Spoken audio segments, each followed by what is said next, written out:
I was right, and I hate to toot my own horn about that, but I was right of what just happened, because the fact that the the team the team actually,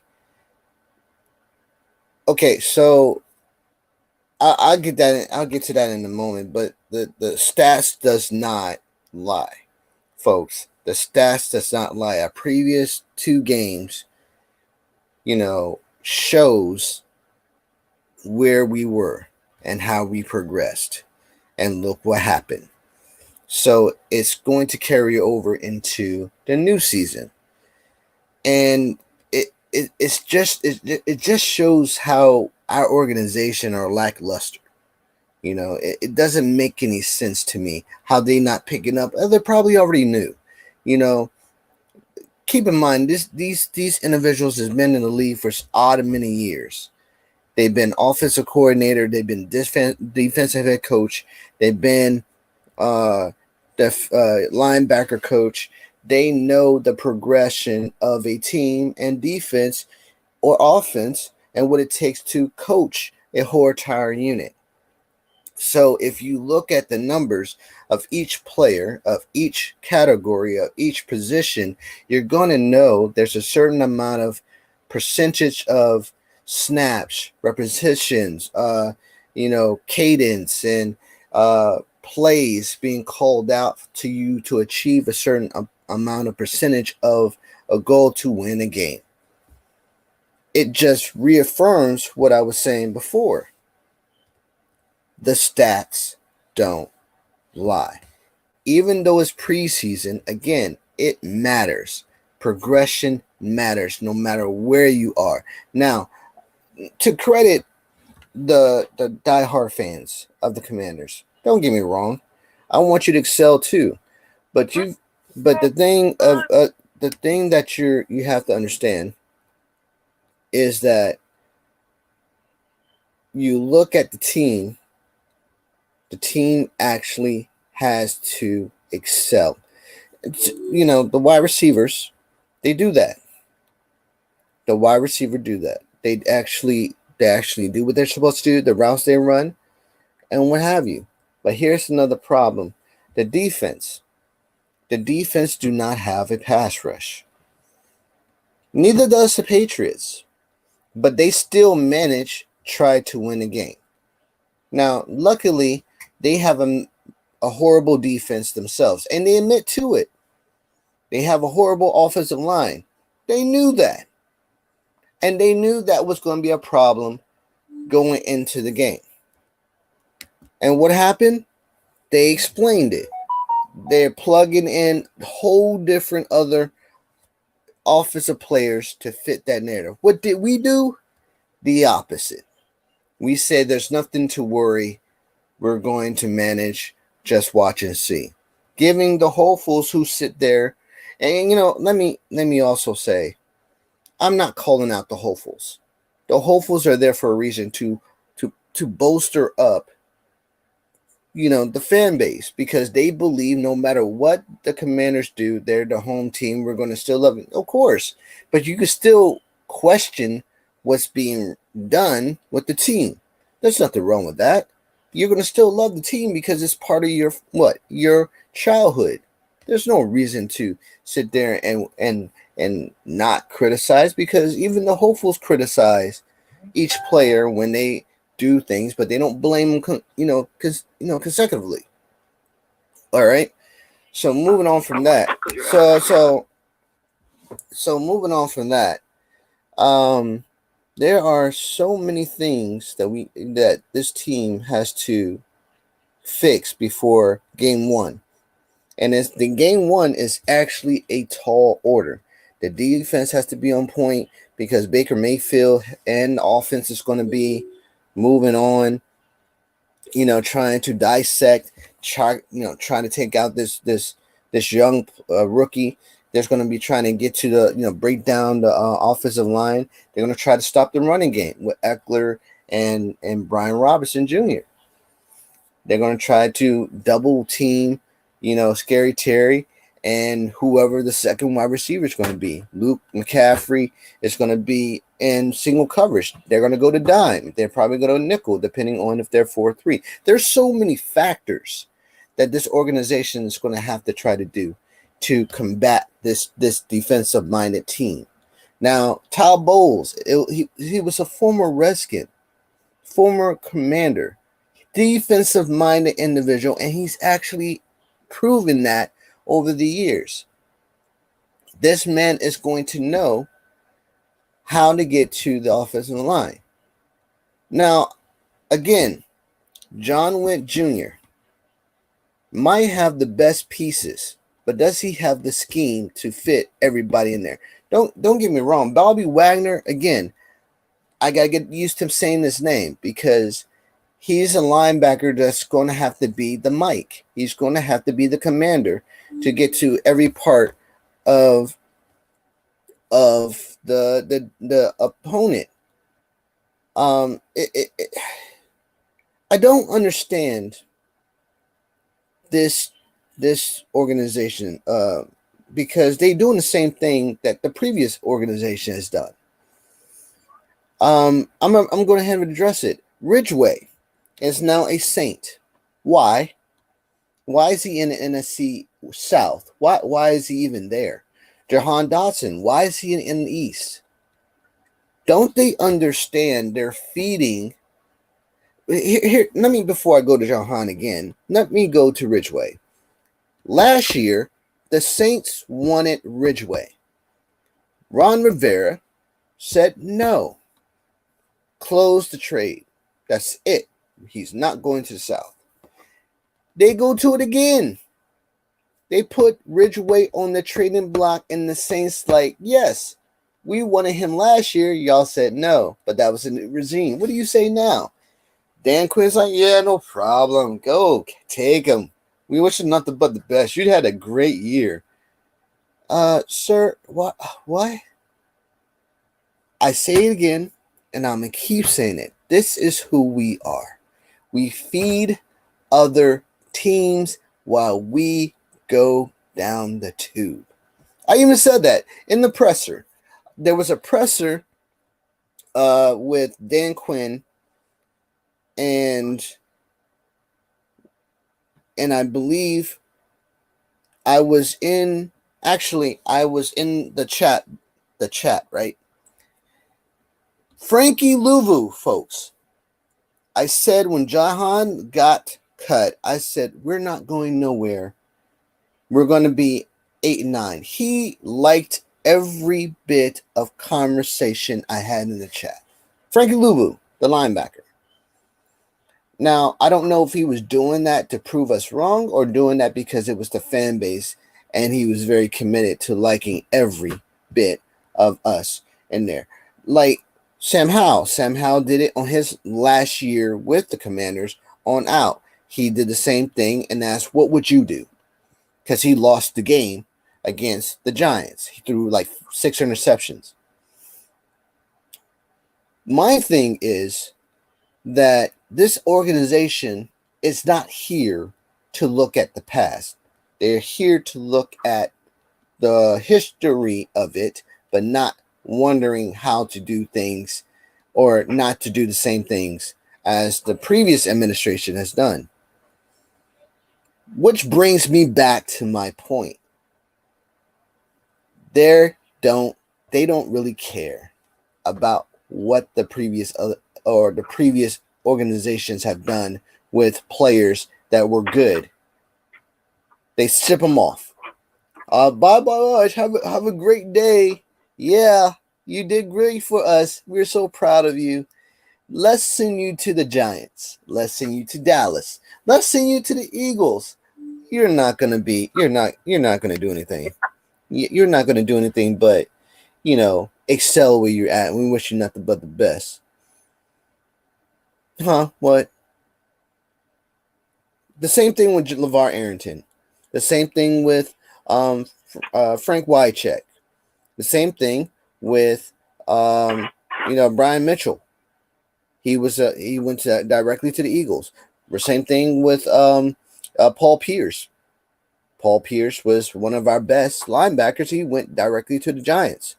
There was another guy who was also one of our best, and he did not like us. He went directly to the Giants as well. I forgot his name. He was a linebacker, one of the best, actually, very smart guy from Stanford. He went to the Packers. No, that was Preston. Preston Smith. And Preston Smith was I'm not talking about Preston. Really good. Preston was awesome. Really good. He was the best right edge for us, and we let him go because he wanted to be with his brother in Green Bay. But I'm not talking about Preston. Yeah. Preston, I was baffled by him. But it was another guy. And you talking about our linebacker coach, not Kerrigan. No. He went to the Eagles. Ryan Kerrigan, yes. And then it was Brian Arapaho going to Tennessee Titans. You know, I was going to get to that. I was talking about the other linebacker. But anyway, those individuals left because of what we did. I can go to the offensive line. John Jansen, perfect left-hand tackle for us.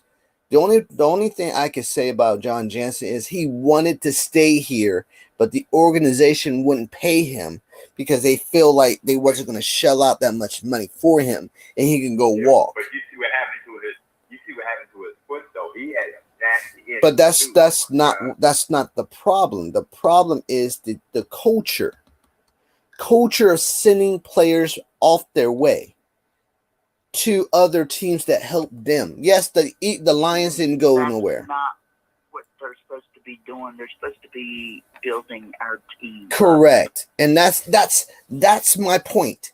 That's my point. We're building a culture of winning. You don't win with good players being shipped off to other teams, you know? But I think they got with the Ridgeway because of Newton. Newton, they thought he was going to be gone for the year, but he surprised people, and now he's going to be. And remember, don't forget, Mathis surprised people in the preseason too. So now we got with the Ridgeway because we got the core. You know, I think this is going to be. No, you're missing the point. You're missing the point, though. You're giving me. We talking about the old Redskins, but now I think we got a smarter, better team now. I think we're going to surprise a lot of people this year. Don't be surprised if we be 11-6. Well, here's what I'm building up. No, that's what I'm saying. I get what you're doing, Steve, and I'm not wrong. You're not wrong in what you're stating. What I'm explaining to you is we could still be 11-6 with the players we had from last year who actually proved themselves to be in the NFL, or with this team that has a history. I can understand if they just got in here and they were horrible, like Kaz Allen. Horrible, but we got him on a practice squad. I get that. He doesn't need to be on the after roster. He needs to be on the practice squad. That's fine. Cole Turner, he was okay. He caught a few balls, but he's on the practice squad. I get that. What I'm saying is the ones who actually proven 1,000 yards receiving, 11 touchdowns. Johan gone. The other guy, Ridgeway, he had. Let me pull up his stat. I have it right here. His stat was. There it is. He had 55 tackles, 25 solo, two pass defend, 1 forced fumble, and he had and he was drafted as a defensive tackle by Dallas at University of Arkansas. But he was a defensive tackle for us for 2 years, right? To keep in mind. All right, I'm going to say this to keep in mind. He actually did pretty well last year for us. Does he need to be here? My opinion, no. I think he needed to be in the AFC, not NFC South, not even the West, not even the North. Send his butt to the AFC East, let them deal with it and sort him out. We only visited the East one side of the blue moon, right? Yeah, and then we played New Orleans. Don't forget. Thank you. Now you see what I'm talking about. Why are we bolstering our enemies on the schedule? Because once we get there, guess what? It's going to be, oh, that's my old team. I'm going to show out. Interception, forced fumble, sack for a loss, or sack fumble. We need to build that up. Exactly my point. And coach, we did it. We did it. Newton was a first rounder who dropped down right to the skins, and they didn't think the Commanders was going to take him. Commanders said, you know what? Surprise! We got him. And the NFL world like, what? Why do the Commanders need another defensive tackle? Why they got the two best in the NFL, and then they got Mathis, and then they just got another. So that's what I'm trying to explain. Steve, how are you? Okay, so you're not. I mean, I see what you're doing. We're not saying that we lost a good player. We're not saying that.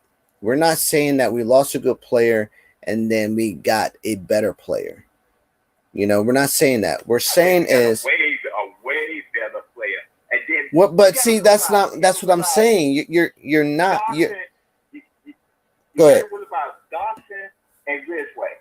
Remember, their contracts go free agency next year go up. So you got to think about money-wise players. No. Dawson was into last year. Ridgeway was a little bit into last year. Okay. So they looking like, hey, we could get a rookie, pay him the rookie scale for 3 years. Okay. Dawson is go to, remember RG3? He got a guaranteed 4-year contract. But we did smart. We took our new quarterback, gave him 4 years, guaranteed. Bam. So 4 years, we got him. And then we got 1 year of the next quarterback, and then we got Notre Dame quarterback Hartman. So they looking at not only money, they looking at position. They were smart. They give them Ridgeway because they got Mathis and Newton. So because Ridgeway was going into his 4th year, which was money wise. So they said, you know what, we got a better player than Newton, a better player, and then they got my Kathy brother. Don't forget, he led the I think it's the AAC and receiving yards for Rice. So they said, "Play, we got a nice receiver. He may be, it's not better than his brother. He's good. So we gotta wait. You know what? And then, Daniels and him was at 5:30 in the morning practicing every morning. So you got to say, hey, Daniels and him in practice all day in the morning. So they gonna be good. Okay, so in Montana was okay. doing that earlier too. I believe that. Okay, so here, well, the Cambusu lady is waking up. So if you look at, right. But here's what I'm saying, Steve. You're going through all the stats of each player. That's not what we're talking about. You're absolutely right of where these players fit in with the team. That's not the issue. The issue is that we're giving. It's what I said. It is the fact that we're supposed to be building our team back up so we can win. Right. That defense needs to be built. Period. Yeah. So you're right. You're right. Wait, Steve. Hold on. You're right about who we acquired. You're right about their stats capabilities. You're also right about each of the players and who they represent. You're right about Johnny Newton. You're right about McCaffrey. You're also right about, the injury to Jahan and Ridgeway.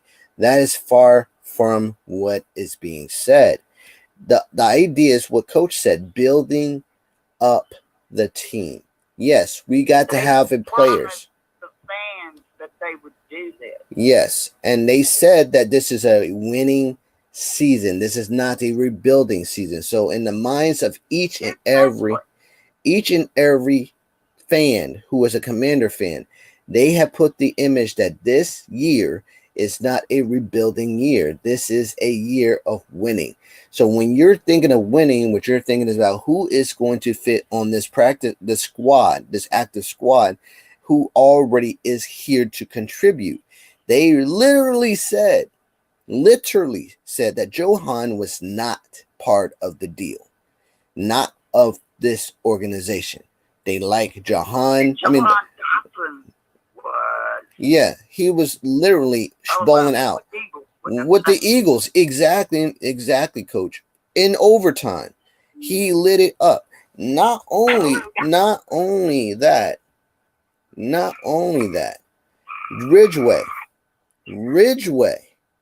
Ridgeway was okay. He didn't get much playing time, but when he did, he showed out. Now, again, I do not like Ridgeway because he had that the roughing the passer one time against the Giants that cost us a little bit of the yardage than where we were going to go up a score. Didn't like that. I don't think he needs to be here. But you don't ship him off to the NFC South, right? Where we have to play the Saints this year. I can understand if we sent him to the Colts. The Colts need a DE, right? Let him go to the Colts. That's what happened last year, because then we played the teams where these players that were sent off. Exactly. They knew exactly what we were going to do. Exactly. That's my point. And not only if that's my point. What happened last year? Last year. Ron Rivera had the same talks with the Saints because they love Ridgeway. They wanted Ridgeway. They wanted Ridgeway so bad they even gave up draft picks for him. And what did we say? No, because he will have plays, right? They will have plays to go against us. That was smart. Now, Dan comes in and says, you know what? He deserves to be on a football team. Sure, you can have him. We're going to get something out of him. And then you give him the Saints, who we play this year. That's the problem. You don't want that. That is the most egregious thing you could ever do in the game of football is give your enemy the one up on you, knowing it's that. Crazy, man. It's crazy. I know, and that's hi, y'all. Hey, what's up, man? How you doing, Eric? I just want to cry out loud for a couple hot seconds about Jahan Dotson. Go ahead. You know, it's just crazy how we gave him up. And we did get a whole lot for him. I'm just like, look, the question, you know, they even admit it really wasn't a talent problem. They used to think he fit, whatever that means. To me, that's just weak coaching. Yes. You know? Yes. I mean, like, it's their game. They can do whatever they want to. But to me, that's weak coaching. We're going to miss that dude. And with our corners, Eagles games are going to be a lot harder than they used to be. Go ahead. The only other question I have right now, I'm enjoying listening to everybody, particularly on the defense. How come Kadarius Toney is not a commander yet? You know what? That is a great question. What? Kadarius Toney was great. Chiefs let him go a couple seconds ago. We picked up that one dude. What's his name? Noah Brown. Yeah. Oh, Noah, good. Yeah, he's okay. He's okay. I'm not complaining about him at all. But Tony's seen a couple Super Bowls. Okay. Yes. You know. Yes. I would be on the phone, you know, continuously trying to figure out, you know, how to get him. And they cut him outright. He's a free agent. At least he was like about an hour ago. What's taking so long for somebody to snatch him up? It's kind of scratching my head. So anyway, great show. I'm glad we're on tonight. You know, even with the holiday, good to see you guys. Yo, great. Thank you for the contribution, Eric. And that is a great question. Here's the thing about Kadarius Toney. I thought we were going to draft Kadarius Toney before we drafted Dami Brown. Kadarius Toney was right there at our picking before Dami Brown was even selected. And literally, this man was the University of Florida wide receiver. He was the SEC Player of the Year, folks. This man was electrifying. He could have took on so much for us, but we decided to get the University of North Carolina wide receiver Dami Brown, who has speed? No, Kadarius Stoney has speed. He has speed and aloofness. But you know what happened to him, though. You know what happened to him. He's playing out in Kansas City. He played one of the worst years ever in Kansas City. Well, that's because they didn't use him as much, and that's the problem. No, he dropped. No, he had the drop. That's what I'm saying. I played wide receiver in high school, but he had the drop. I mean, he had to drop a crucial game, and Kansas City did almost make that Super Bowl because of his drop. Well, I watched the same thing. I watched the same thing, and I think me and you see it differently. Here's what happened. He was in a bracket route, and they were in was a 2-man under. The safety came down. He was in the middle, right? Now he had, I think Patrick Mahomes threw it between the free safety and safety, and he literally, you know how you try to turn and run? He had the ball in his tip of his hand. He turned his body and dropped the ball. That's a regular rookie mistake, right? He was not at first. He was with the Giants, believe it or not. The Giants drafted him, and he didn't see the type of day. So he was traded to Kansas City and did not seek a time until the Super Bowl.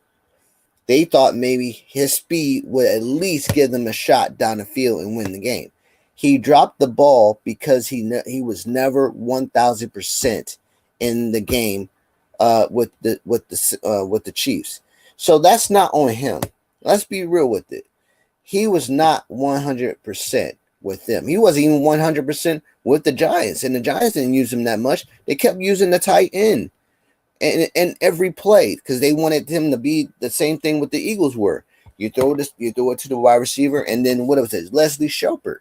Leslie Shepard was used in the Giants almost every play, and it was another guy. Shepard. That's not our Leslie Shepard, is it? No. That's a different Leslie Shepard. No, different one. Maybe it's kids. Yeah. Kadarius, he may not have been 100%, but I'm not trying to hear that. The kid has talent. He was all right. You know what I'm saying? Like I said, he knows what a Super Bowl looks like. Yes. It doesn't suck. One thing I want to bring up that I don't think I brought up before is Cliff Kingsbury, and I'm a little bit afraid of him. He was out there in Arizona wilding for a little while and stuff like that. And it was kind of fun, a little bit of fun to see all the wild stuff he did. Mm-hmm. But, how effective is it going to be? Is it actually winning football? Yeah. I'm a little bit afraid of that. He's not the head coach anymore. He can focus more on the offense and all his little tricks and schemes and, things like that. And that's okay. And hopefully that will help. Is anybody else as nervous as I am about that? I just hope he can be productive. Well, let's go ahead. I want to see it be productive. I want to see it, turn into wins. Well, let me go with Steve and end with Coach, and then I'll give my put on it. What you think, Steve? I think because of the weapons we got at wide receivers, people forgot we took the Eagles wide receiver first. I think we have an ace in the card with number 13. So I think our wide receivers were just and our secret weapon is accurate. So we got weapons, and then we got a quarterback that, remember, he's got Marino type pass under 2 seconds. So he's gonna take it, flip, bam, and because of Kingsbury, smart in mind, we got better weapons than what the Arizona Cardinals have. It's the only problem. I got one thing, number 71 for the Commanders. if he can stop holding, we'll have a good team. What you think, Coach?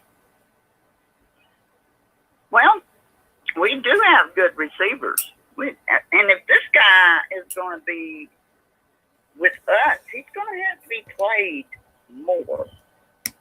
I mean, a lot more in order to get over whatever it is.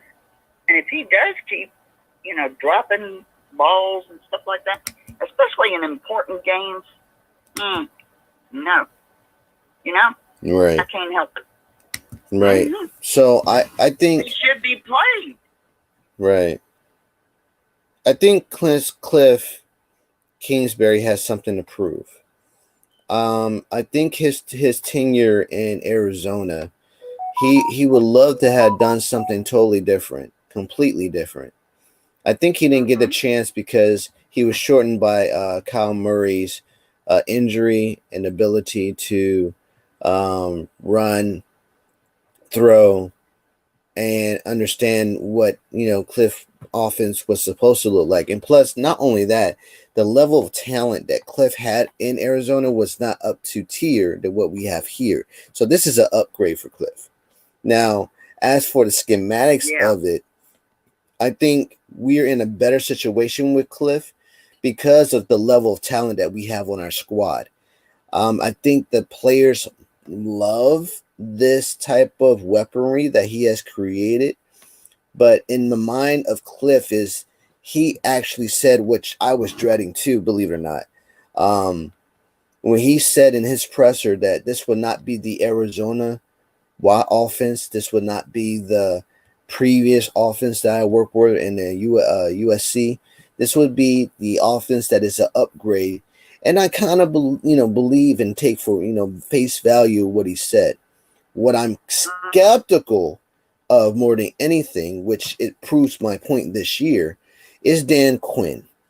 Dan Quinn ran or built the organization with the Falcons, and what they was first year they actually excelled, right?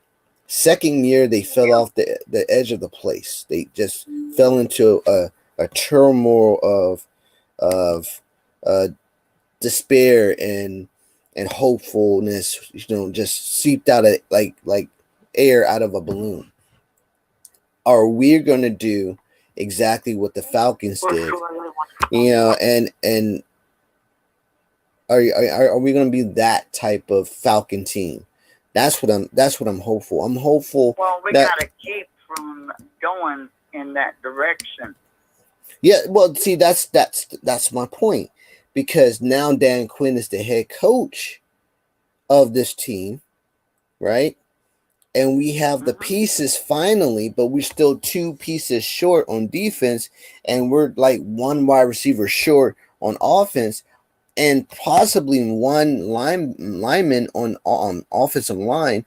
Are we going to be dominant in the NFC East, which is going to be a little bit stronger? We don't know what the Eagles are going to. We know what the Eagles going to do because now they got Johan. We don't know what the Giants and Dallas are going to do. Well, they just made CeeDee Lamb the highest paid wide receiver in the NFL.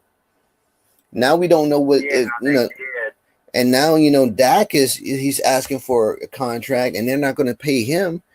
So He's gonna play poorly. Yeah, I mean, well, we don't know because they brought Zeke back, and now we don't have a defense to combat. And then they hurt though. They brought a hurt, and then they brought we don't know the other running back. Remember. Well, that Brandon Cook used to be a Saint, and he checked. See, this is what I. No, Cook. No, they thought Cook used to be for Minnesota. Oh, you're talking about Dalvin Cook? Yeah, Dalvin Cook is. They're gonna use Dalvin Cook. They both broke him down though. But see, that's what I'm saying. You don't know that. You see. Remember, they have an opening too, and they're trying to get Dalvin Cook where he's 100% healthy. We don't know if he's going to be 100% healthy. Maybe he's going to probably be that before game 1. They're probably going to use probably 30% of him. You don't know what the Dallas are going to do because we have to focus on defense because we got to get ready for that dude. I forgot his name. I just said his name. He was the quarterback of the Browns, and now we got to get rid of Mike, the wide receiver. We got to get ready for.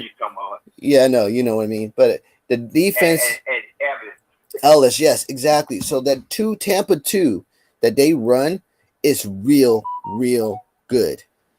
That is something I'm really worried about, because that first motion where Jaden Daniels come on the field and he was like, "Yo, I'm good. Yeah, I'm ready," and it turns into a nightmare.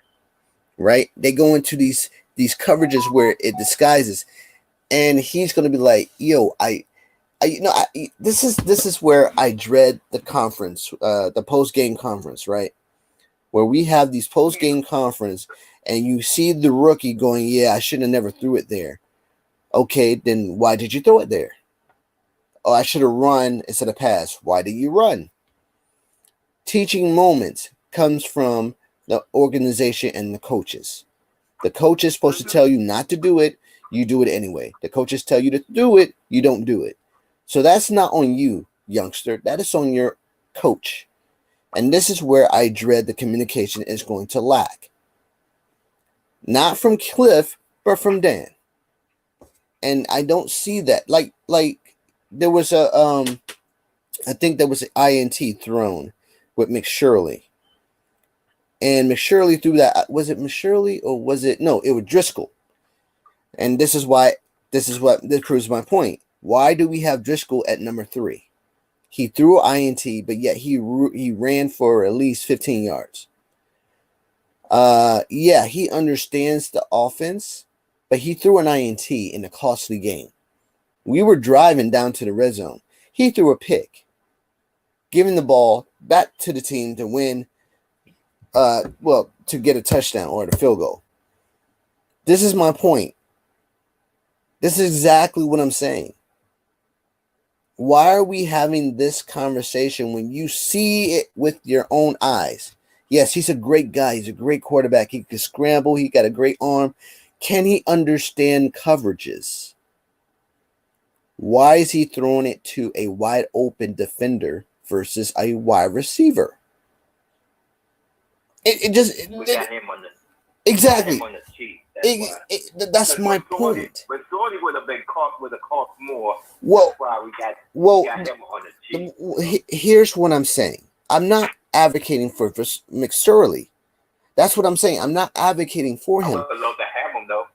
Well, I don't think McSorley would have made the team anyway if he would have came out on top. Oh, yes, when he played that last game, I think he played. He played a great game. Don't get me wrong. He played well, but he didn't play well enough to stay on the team. That's what I'm saying. Because Dan Quinn knew exactly who was going to be on the team. I thought right off the bat that interception cost him the whole entire game. And it did. But he then said, no, we're carrying 3 quarterbacks. This brings more problem to the pot. And let's not skip over Mariota. Let's not skip over Mariota. Mariota is not the same as he was when he was with the Titans. He is older. Yes, he understands the playbook. He's not the same.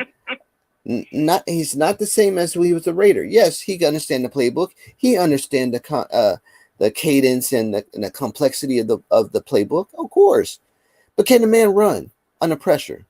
Can he bootleg still? Does his knee pop when he walks? Yes, this man is old. Yes. He's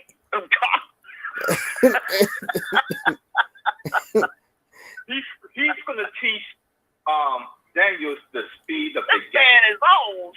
Yes. Yes. He's going to teach him the speed.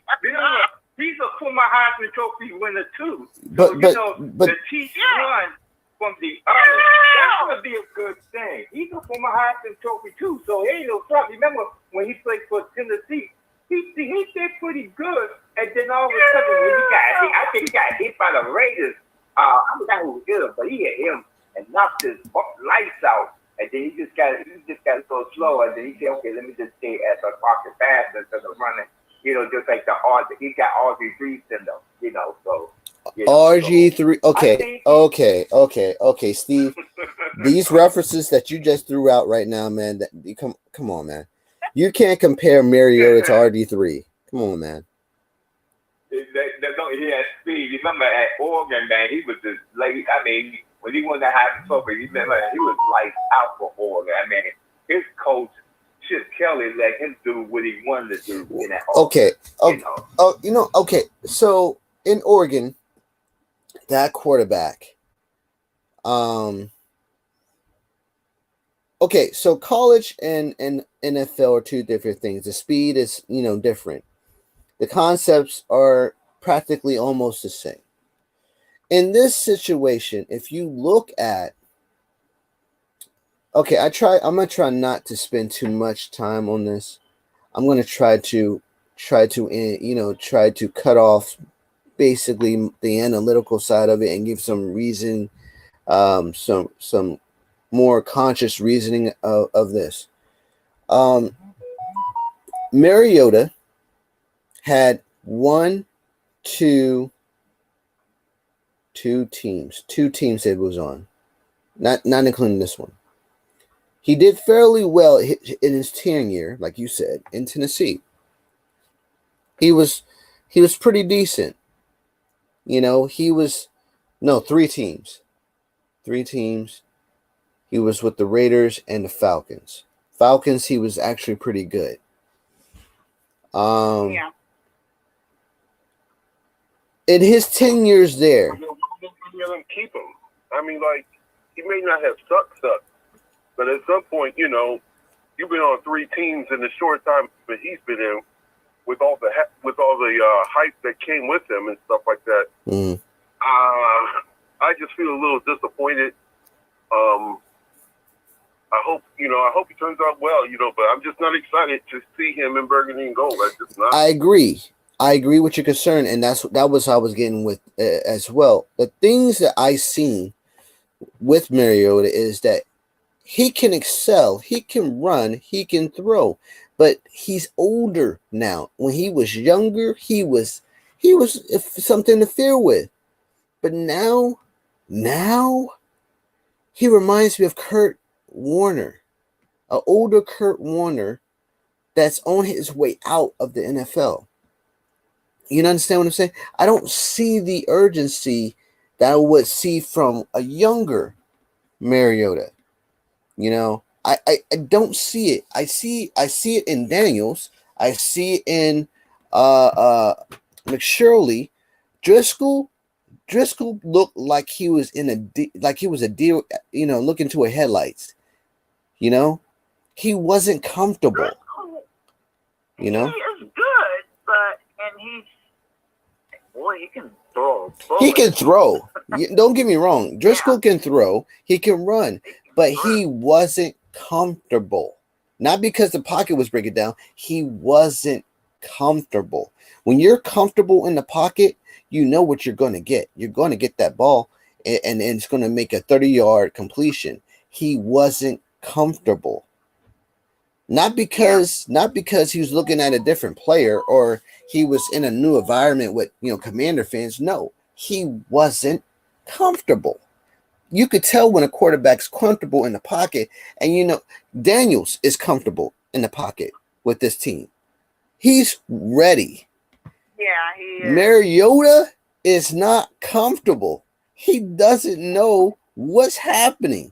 But he understands what Dan is trying to do because he worked with Dan before, not because of the offensive line. Ain't no quarterbacks really look comfortable for Washington in a good long time. Daniels, as you say, and it's I agree. It's like he looks the most comfortable of any quarterback here in a long time. Exactly. Most probably because it's all he knows of the NFL. Yeah, I'm looking forward to it. Don't get me wrong. I hope he does well. I think he'll do well, but that doesn't mean that they should draft the whole offensive line next year. And that's where the problem arises now, because we don't know how we don't know how the season's going to go. We don't know if the offensive line is going to be the problem, or is it going to be the front two edges of the defense is going to be a problem. Because right now, we have 4 different problems going into game 1 against the Bucks. The Bucks, folks. Tampa 2. And we're going into the Lions' Den on the road. And we're sitting here thinking, oh, you're going to be great. Well, if we lose, then what you're going to say? Oh, win some, lose some? No. This is winning season, is not a rebuilding year. This is game time. But you know what? People better worry about us, okay? That's what I'm saying. I have faith in my team. People better worry about us. They See, about them. People better worry about us. They better worry about the running shoot. They better worry about Daniels. They better worry about our defense, our defensive line front. Okay. Some dangerous linebackers. Okay. I'm not. This is what I was talking about. This is what I'm talking about. The hopefuls. I'm not combating our team. It is okay to talk about where we're lacking at versus where we're strong against. I'm not saying that our whole team sucks. I'm not that type of person. I would say that about basketball because, you know, we let go to John Wall and Bradley Beal. That's a whole new ball game, okay? I think you're right on that. You know, and so I won't say I. Let's forget the soft stuff. I'm calling it. If we go to 8-9, I will not complain. Yeah, you see, and that's where I'm at too, because I see that we can actually learn from our mistakes. But see, then what you're doing. 10-7, and looking at the schedule, that's doable. But a lot of stuff has to fall right in place, and we better have a better coaching staff that I think we have. So I'm glad that you analyzed the first half of the season, because now it brings me into my next point, and then we'll move on. I looked at the schedule as well, and I said to myself that the way the schedule is meant for us is to win in the first half. But we are a second half team. Exactly. Thank you. We are a second half football team. We've been the second half for years under this as Commanders or /Redskins /Commanders. We've been second half winners. Decade. You know? Sweep the Giants, split the Cowboys and Eagles, and we got a good shot. I was more of we sweep the series of the Cowboys, lose 1-1 with the Eagles, and lose 1-1 with the Giants, because the Giants have been having our years under this. We're gonna sweep the Giants. I don't know because remember Thibodeau is actually one of our nemesis on their defense, and he's like. I'm talking about the defense. I'm talking about the offense. No, the offensive. No, Daniel Jones is awful. They got no receivers, and Daniel Jones. No, they got a receiver. Coming or going. They got a receiver. He was the wide receiver of the Washington State. Yeah, they got one. Well, but see, the thing, if you listen, I understand what you're saying, and I understand your passion about. At looking at this analytically, the only thing we can do is if we had a pass rush, I'll agree with you 1,000%. Edge rushing for us is like kryptonite to every team on the NFC East. We have one person by the name of Jamie Davis who's now switched from linebacker to DE. That's not going to cut it. That's not going to cut it. We have one of the best, and I'm going to agree with you here, and you hear me say it right here. We have one of the best inline rushers, DT, in Fadarius Mathis, Jonathan Allen, Deron Payne, and now Johnny Newton. We are stacked up in the middle for a reason, so that we can control the running game. But if the running game goes on our edges, we are screwed, because we don't have a pass rush on the edge to balance what we have inside. Inside, this team is based on balance. Remember, the only way we stop an opponent is to blitz the quarterback. consistently, so that way we control the outcome of the game. We cannot do that. Phil Collinsworth said that in the last game against the Patriots, this team has no edge rushers. They're going to have to figure out how to get to the quarterback if they want to win. I didn't say this. You heard it from the man himself. I know a lot of people don't like Chris Collinsworth. I get it. He's annoying. So what? But he speaks the truth. You know? He speaks the truth sometimes. And I get it too. We have bad luck when it comes to these commentators. Put that sometimes in there. I have to, bro. I have to. But you understand there's certain amount of things that we have to do as commanders, and that is win. Because now we have a favorable schedule in the first half, but we got to be dominant in the second. Yes, it's going to take time to learn the playbook. That's fine. It's going to be see, here's my thing. We are more accessible to learn on defense because it's an easy playbook. It's like a few pages short.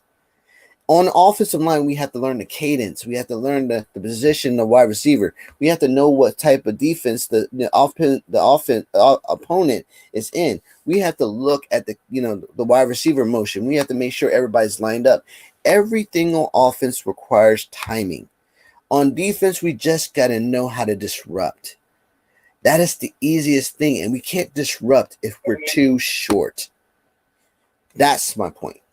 That's who we are. I remember get the ball back so the offense can have it. And that's my point. We got I talked for more than 20 minutes. Yeah, All right. you got so much to talk about. Yeah, I know you want to be there so much. So here's the thing. I think we're going to go ahead and go with the Wizards. The Wizards schedule came out. And the schedule looks like this. It looks here's the thing. The schedule looks so, I don't know we're gonna do well, but I think we're gonna be real close to the end tournament. We got Thursday, October 24th against the Boston Celtics. We're going to lose that game. Cleveland, we might win that game. We got the Hawks. We got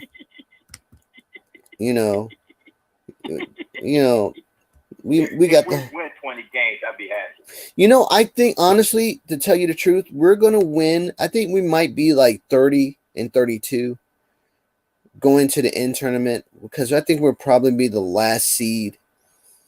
We might win like maybe 4 games and sneak in.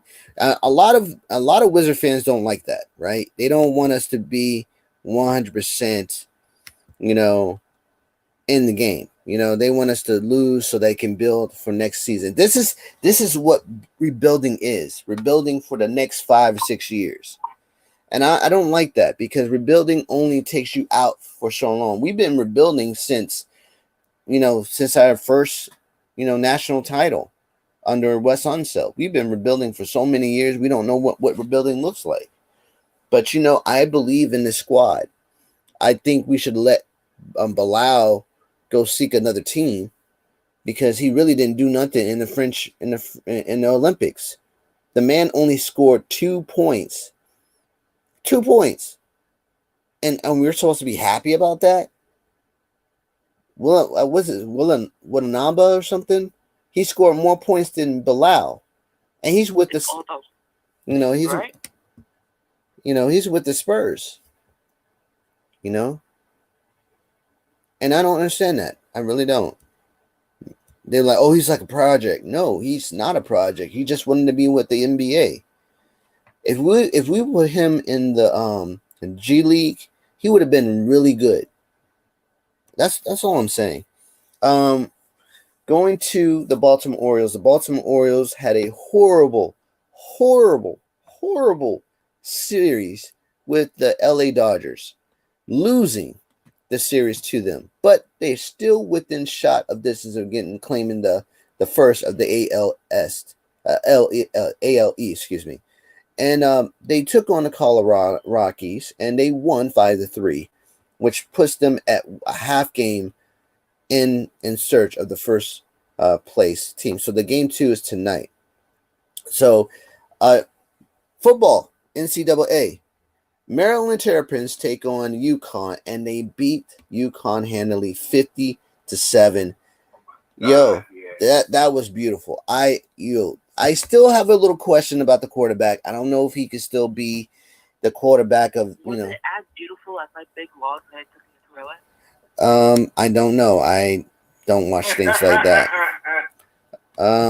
So if you look at that, I think we're still in the, in the question phase. But anyway, so, the Washington Capitals schedule is they have a preseason on September 22 at 3 p.m. and they open against the Flyers, folks, at home. Hopefully we can have a better outcome with the head coach I don't believe in, but we'll see what happens. Then we got the Devils in New Jersey. Then we got Columbus Blue Jackets, and then we got Bruins, and then we take the Bruins and Blue Jackets on at our own place. So 2 minutes left. We did pretty well. We actually did finish the. I just want to say this real quick. Go ahead. Condolences to former pro wrestler Sid Vicious, who passed away of cancer at 63 years old. God bless him. Yeah, God bless him. Yeah, that's absolutely right. God bless. Cancer is a horrible thing. So 2 minutes to go. What do y'all want to talk about? You have any thoughts, concerns, what the season is going to be, or what do you want to talk about? 11-6 Commanders. I see it. People talking about this. People better worry about us. That's what I'm saying. Okay, I hear you loud and clear. Eric, what do you think? What did I say? 8-9? Yeah. Could be 9-8, but I just say I don't know what they're going to do. But I said 8-9, and I'll be happy. Okay. Okay. Coach? I agree. 9-8. Yeah. 9-8? Okay. All right. So I like the. We're gonna wait and see what they're gonna do. I think the defense has to prove that they're in it for the battle, and like I always say, if we battle, we win. If we I don't know what's wrong with her, but if we battle, we win. 7 o'clock. I want to thank Steve, Eric, Coach, and the Camel Soup lady who likes to take logs. I want to thank everybody. I want to thank everybody here who came in support of the DMV Sports Show. Hey, without you guys, it wouldn't be a show. Make sure you come back next weekend and talk about the Commanders and the Wizards and the Baltimore Orioles and see if they can recapture the first place in the ALS, and we can move on from that to shoot for September. Remember, September is fall season. No more summer. Summer is going to be officially over next weekend. So happy Labor Day, to everybody here. You're human first, everything second, and you're conquerors by definition. So go conquer your dreams because you deserve it. So also be safe out there, because the goblin is here and she takes logs, anything, and so be safe out there, and have a great weekend. All right, God bless everybody, and be safe out there. Okay. Be safe. God bless. God bless. Yes, you're human first, everything second. So go conquer your dreams because you deserve it. So make sure you come, and come in and talk about sports that you're concerned about, call the number is 512-543-4662. Make sure that you state your name for the record and what team you represent, and you're welcome to any come in. All right, be safe. Peace.